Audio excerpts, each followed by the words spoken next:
as your mom must have said, and they've experienced that. Before that, I want to say that just because the film is based on true events and research does not mean that it was easy to direct and write this film. उसके लिए you need to be a brilliant director and brilliant writer. So बहुत सारी फिल्में आप आजकल तो 80% film में पहले आ जाता है सत्य पर आधारित फिल्म, तो उसका उसके बाद पूरा आप बोलते हैं कि बकवास फिल्म। तो जरूरी नहीं कि सत्य पर आधारित जो फिल्म है वो बहुत कमाल की ही होगी वही तो इसलिए जहां तक मेरी बात है कि इतना इन्होंने रिसर्च किया था that I was mesmerised and very impressed. और उसका नतीजा ये है कि आप ये जब न्यूयॉर्क में जो मेरा एक उन्होंने इंटरव्यू किया, न्यूयॉर्क में मुझसे इंटरव्यू करने ही आए थे because I belong to the same community.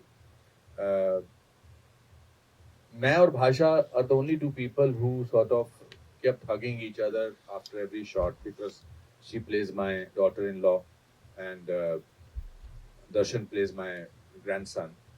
But मेरा और भाषा का हम एक दूसरे का एक साइलेंट एक्सचेंज ऑफ एक्सप्रेशन जाता था कि ये सच है, ये जो भी दिखाई दे रहा है ये सच है। मैंने मेरा पर्सनल एक्सपीरियंस जो मेरे बिल्कुल इमीडिएट फैमिली में हुआ वो मैं हमेशा बोलता हूँ कि मेरे जो मामा थे, मेरी मदर के छोटे भाई, और मेरी माँ बार बार इसका जिक्र करती है, उन्होंने अपनी पूरी ज़िंदगी पैसे जोड़ जोड़ के वो ओवरसियर थे वहाँ पर।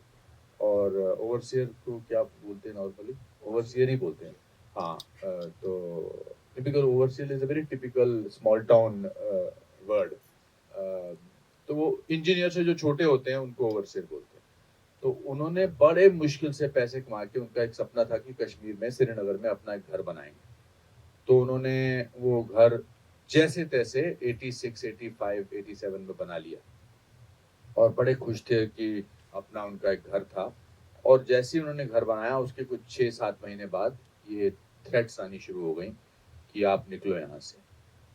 एंड फिर ऐसी थ्रेट्स आई कि भाई हमने आपके पड़ोसी को मार दिया है, उसकी लाश वहाँ पड़ी है, अब अगर आप अगले कुछ दिनों में नहीं छोड़ेंगे तो हम फिर आपकी लाश किसी और के घर पर होगी। तो एक रात को एक फिएट गाड़ी में जितना सामान वो डाल सकते थे, जिंदगी भर की पूंजी, एक फिएट गाड़ी में, चार उनके खुद के अपने सदस्य थे, बेटा बेटी उनकी बीवी, और वो वहां से निकल गए और दिल्ली में जाकर कहीं वो सेटल हो गए। और उनका सदमा उनको इतना गहरा पड़ा कि he died after few couple of years or 3 years.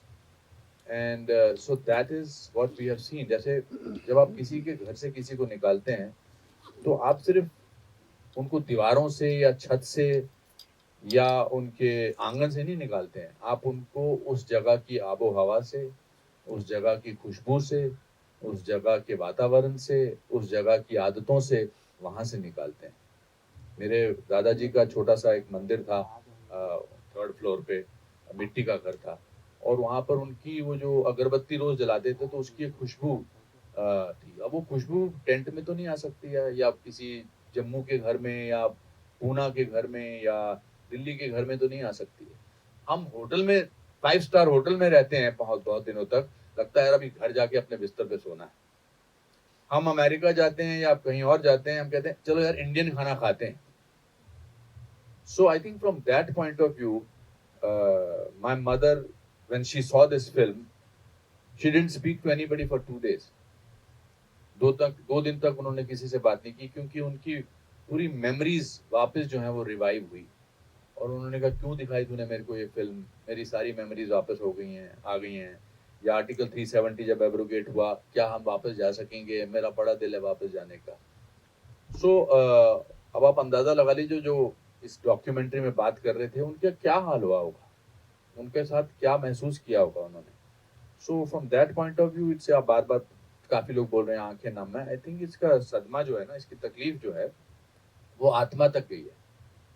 Kashmir में आज आप जाओ, मुझे याद है जब बचपन में मैं जाता था तो निषाद गार्डन जाते थे, शालीमार जाते थे, पिकनिक पे जाते थे, तुलमुल खीर भवानी टेम्पल जाते थे, वहाँ की नदियों में घूमते थे, हंदवारा सोपोर ये सब जगहें हैं वहाँ की। अब कश्मीर की आत्मा जो है वो घायल है। अब वहाँ बाप वायस नजर आती हैं, सुनसान इलाका है, कुछ अजीब सा वातावरण है. So this film will not only revive those memories for millions of people, पर शायद कुछ लोगों के घाव भी भरेंगे. And we are all guilty of not talking about it for 32 years. Being a Kashmiri Pandit, मैंने पढ़ा है, आपने कहा भी कि आप अपनी माता जी को ले जाना चाहते हैं उस जगह वापस, आंखें नम है, of course you want to go back there, but और आपने वो परचम भी लहराया है, कश्मीरी पंडितों की बात आपने की है तब से लेके अब तक, बट नाउ अब जब ये किरदार आपको प्ले करने के लिए बोला, वो एक तरीके से सब रिलिव कर रहे थे आप, क्या चल रहा था दिमाग में? बहुत मुश्किल होता है उस किरदार को प्ले करना जो आपने महसूस किया हो, बिकॉज महसूस करना जो है when you are performing that as an actor, सिर्फ महसूस करना काफ़ी नहीं होता है, बिकॉज आपको एक फिल्म के दायरे में एक्टिंग करनी है. तो इस फिल्म के दो पहलू हैं, as an actor and as a person. तो जहाँ तक पर्सन की बात है, आप कितना भी महसूस कर लो, अगर वो एक्टर अच्छा नहीं है तो वो पर्दे पर उस दर्द को, उस तकलीफ को नहीं ला सकता है. महसूस तो हम सब लोग करते हैं, हम सब लोग दुख महसूस करते हैं, हम तकलीफ महसूस करते हैं, खुशी महसूस करते हैं, हंसते हैं, रोते हैं, but everybody can't act it out. That's a job of an actor to do that. So I want to separate two issues over here. One is that just because I'm a Kashmiri Pandit does not mean that I will be able to portray that pain brilliantly unless I can project what I'm feeling. जब विवेक ने मुझे पता लगा कि वो ये film कर रहे हैं और उन्होंने मुझे ये रोल दिया, और सबसे पहली बात जो इन्होंने मुझे बोली कि मैंने कहा इस कैरेक्टर का नाम क्या रखा है, तो इन्होंने कहा पुष्करनाथ. अब पुष्करनाथ मेरे पिताजी का नाम है, मेरे अपने पिताजी का. तो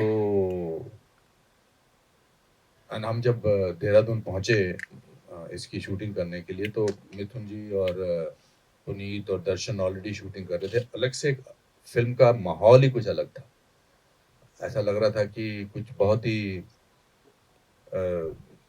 इम्पोर्टेंट फिल्म बन रही है, क्या हो रहा है, क्या सिचुएशन है. हम तो बाहर से आए थे, फ्लाइट से ऐड किए थे, रास्ते में खाना वाना खा के गए थे.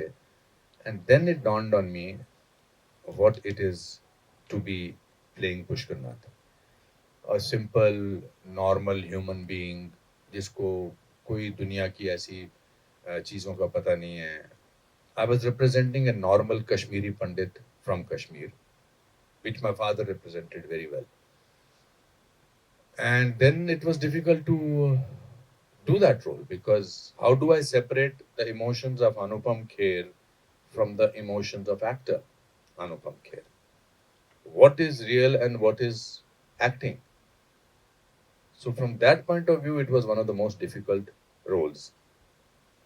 He gets dementia, he does not know what is happening, he has to, and on top of it, I was doing scenes with Darshan, who was not on the same wavelength as a character of Pushkarnath. So it was a difficult job. Plus कहानी वो थी जो मैं सुन चुका था अपने रिश्तेदारों से, करीबी रिश्तेदारों से, मेरे मामा से, मेरी माँ से, और हम सब वो अंडर द रग उसको जब छुपाते हैं ना, जब तकलीफ बहुत ज़्यादा होती है तो उसको दबा के रखते हैं. That's why it turns into depression.